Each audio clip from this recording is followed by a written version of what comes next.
Comme ses chats, Alexandra Lange a plusieurs vies. Mais il en est une qu'elle voudrait pouvoir oublier. Pendant 14 ans, cette mère de 4 enfants a été battue par son mari, jusqu'à ce jour de 2009 où elle a cru qu'il allait la tuer, mais c'est elle qui lui a donné la mort en le poignardant. Un geste pour lequel elle a été acquittée il y a 3 ans. Avant d'en arriver là, elle était allée voir la police. Quand j'ai interpellé les services de l'ordre, ils m'ont vu debout, juste avec un peu de sang. On voyait encore les traces au niveau du cou, on voyait encore un peu de sang au niveau de ma bouche, et on voyait quand même mon œil tuméfié et une boule de ping-pong à mon arcade. Et le flic, en restant dans sa voiture, « Ah bah c'est vous la dame qui voulait porter plainte ?» Bah oui, c'est moi, voilà, je viens de subir des violences de la part de mon mari, et voilà, j'en peux plus quoi. « Ah bah vous êtes pas sans sang, hein. » Pardon? Bon, ben, tant pis, je reviendrai quand je serai morte, quoi. Son histoire a été racontée dans un livre et un téléfilm intitulé L'Emprise.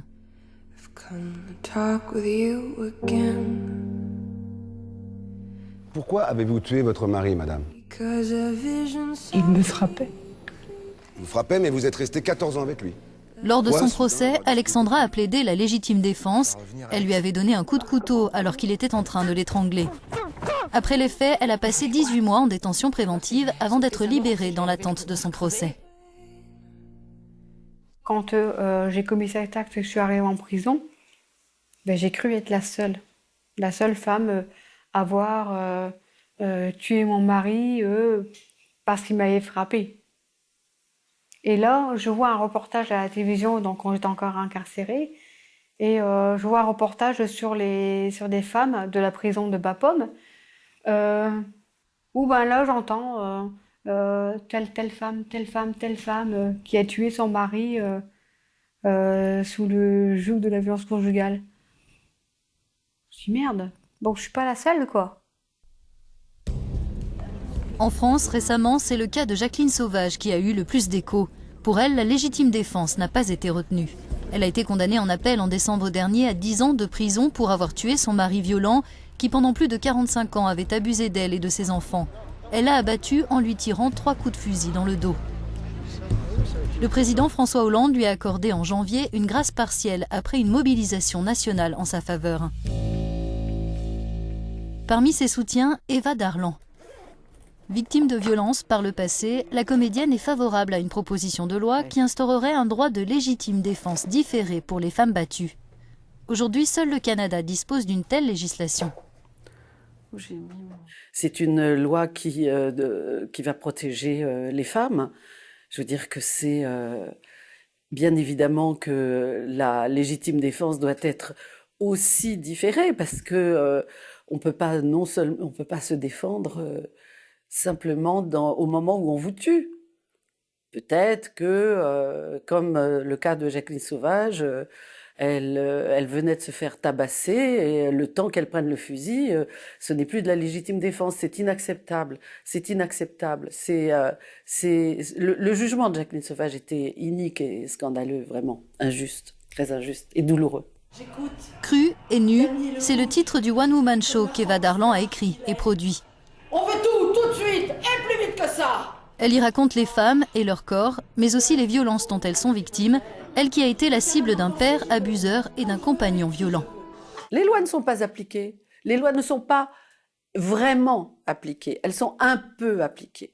La loi de la protection, vous savez, en dehors du domicile, à moins de 500 mètres et tout ça, est rarement appliquée. Le harcèlement moral, c'est pratiquement jamais. Moi, j'avais un dossier comme ça de harcèlement moral. Il a été classé sans suite. L'affaire Jacqueline Sauvage a mis une nouvelle fois en lumière la douloureuse question des violences conjugales qui chaque année font 216 000 victimes en France. Tous les 3 jours dans le pays, une femme meurt sous les coups de son compagnon. Comment enrayer ce fléau et quelles réponses la justice et les services de l'État peuvent-ils apporter? Ce sont ces questions que le magistrat Luc Frémiot aborde dans son livre où il évoque son combat contre les violences intrafamiliales. Combien de fois? 1 million de fois. Et vous l'avez tué? Je vous ai posé une question, est-ce que vous avez tenté Luc de tuer Frémiot votre mari? était également avocat général dans le procès d'Alexandra Lange. Dans son réquisitoire, il avait appelé les jurés à l'acquitter et relevé l'inaction des autorités.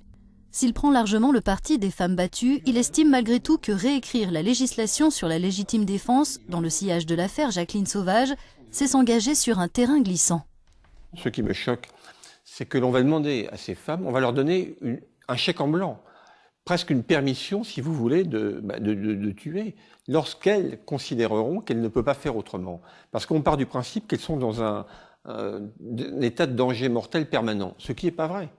Il y a des périodes où les choses se passent mieux, il y a des périodes qu'on appelle les lunes de miel, où au contraire l'auteur de violence essaie de revenir vers sa femme en promettant qu'il ne le fera plus. Il y a plein de périodes entre les scènes de violence. Et c'est ces périodes-là qu'elle doit mettre à profit pour s'en aller, pour aller déposer plainte, pour contacter un avocat ou une association. On peut comprendre qu'une femme, légitimement, ait de la haine pour la personne qui, depuis des années là-bas, elle peut préparer un assassinat en se disant un jour j'en ai assez, je vais le tuer.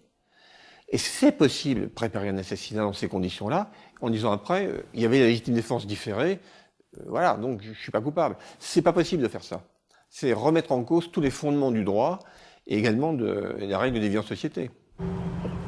Morgane Célimane a subi des violences de la part de son mari pendant 4 ans, jusqu'à ce qu'elle finisse par déposer plainte et obtienne sa condamnation à une peine de prison. Elle a écrit un livre pour alerter les femmes qui vivraient la même chose et les inciter à réagir. Ça va commencer vraiment quand je suis enceinte et ça peut démarrer d'un rien. En fait, ça démarre le matin, j'ai pas rangé une télécommande ou remis des coussins à leur place. Et tout de suite, ça va être prétexte pour me taper, où il va mettre son fameux compte à rebours en place, sachant qu'on couche notre fils à 14h. Si je fais une erreur, comme il appelle ça le matin, il va me dire dans 4 heures, je te défonce, dans 3 heures, dans 2 heures, dans 1 heure, dans 10 minutes. Il ne te reste plus que 5 minutes jusqu'à l'heure fatidique. Pourquoi vous êtes resté aussi longtemps? Il y a l'amour quelque part. J'ai toujours l'espoir que je suis enceinte, donc je vais fonder une famille. Donc j'ai l'espoir, oui, de fonder une famille et que cet homme change et devienne bon. Et puis la peur. La peur qui va prendre de plus en plus de place parce que je me dis que cet homme est fou et qu'il va me tuer et qu'il va peut-être s'en prendre à ma famille. Et voilà. Et en plus, de toute façon, il arrive un moment où il me tape tellement tous les jours et tout que ça devient un rituel et que la seule chose à laquelle je pense, c'est l'humeur dont il va être, à espérer que demain je sois en vie pour nourrir mon fils. Et voilà, on n'a plus le temps de penser à partir ou quoi que ce soit. Aujourd'hui, Morgane vit en Normandie avec son fils après s'être cachée pendant plus d'1 an. Elle dit être reconnaissante envers les associations qui l'ont aidée. Mais elle reste inquiète, son ex-mari est sorti de prison et la justice l'autorise à voir son fils. Il l'a menacée quand elle a écrit son livre. J'ai plus aussi peur qu'avant, c'est sûr, c'est plus la même peur. Maintenant, j'ai peur du jour où il va péter un plomb, peut-être un jour plus qu'un autre, et que ce jour, il passe à l'action et qu'il me tue.